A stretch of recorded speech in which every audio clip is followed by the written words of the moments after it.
জলপেশ মেলার ঐতিহ্যে কালিমা লিপ্ত। চিত্রাহারের নামে চটুল নৃত্যের আসর ক্ষুব্ধ পুণ্যার্থীরা। উত্তরবঙ্গের অন্যতম ঐতিহ্যবাহী ধর্মীয় উৎসব জলপেশ মেলা।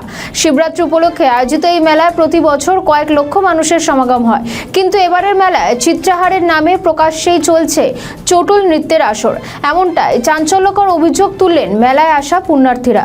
অভিযোগ উঠেছে, মেলার নির্দিষ্ট কিছু মঞ্চে চড়া মূল্যে টিকিট বিক্রি করে যুব সমাজকে কুরুচিকর নৃত্যের দিকে প্রলুব্ধ করা হচ্ছে। অনেক সময় আবার ওই সমস্ত মঞ্চের পর্দা সরিয়ে দেওয়া হচ্ছে, যার ফলে সপরিবারে মেলায় আসা মানুষজন অপ্রস্তুত পরিস্থিতিতে পড়ছেন। এমনই একাধিক অভিযোগ সামনে আসছে।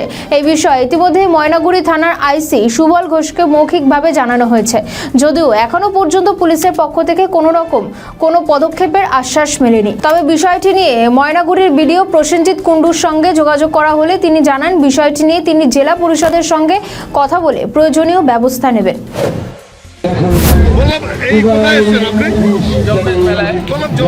দেখা যাচ্ছে বিভিন্ন জায়গায় অপসংস্কৃতি চলছে, মানে যেটা হচ্ছে অশ্লীল নাচ। সেখানে এই অশ্লীল নাচের বিরুদ্ধে আপনার কি প্রতিক্রিয়া? যুব সমাজ নষ্ট হবে, এটা কি বন্ধ করে দেওয়া উচিত? মানে পুলিশ বিভাগকে দেখা উচিত।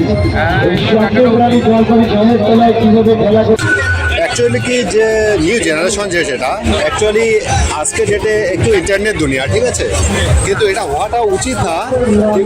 বলছে বাচ্চারা যে তৈরি হচ্ছে, মানে ওই দিক থেকে একটু এটা খারাপ পজিশনে যাচ্ছে।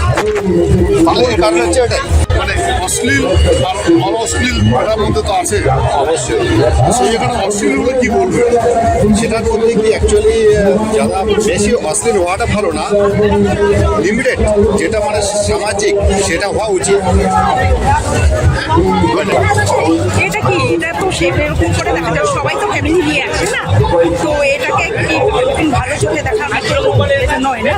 সবাই ফ্যামিলি নিয়ে আসে, সে ছোট থেকে বড় সবাই বাচ্চা যেরকম আসে, এটাকে আবার কি বলবো আমি, আমার এটা বন্ধ করাই উচিত। তাহলে ঠিক আছে, ধন্যবাদ। আমাদের ভিডিও ভালো লাগলে লাইক ও শেয়ার করুন, কমেন্ট সেকশনে আপনাদের মতামত জানান। আরও ভিডিও পেতে আমাদের চ্যানেলটিকে সাবস্ক্রাইব করুন এবং প্রতি মুহূর্তে খবরের আপডেট পেতে প্রেস করুন বেল আইকন।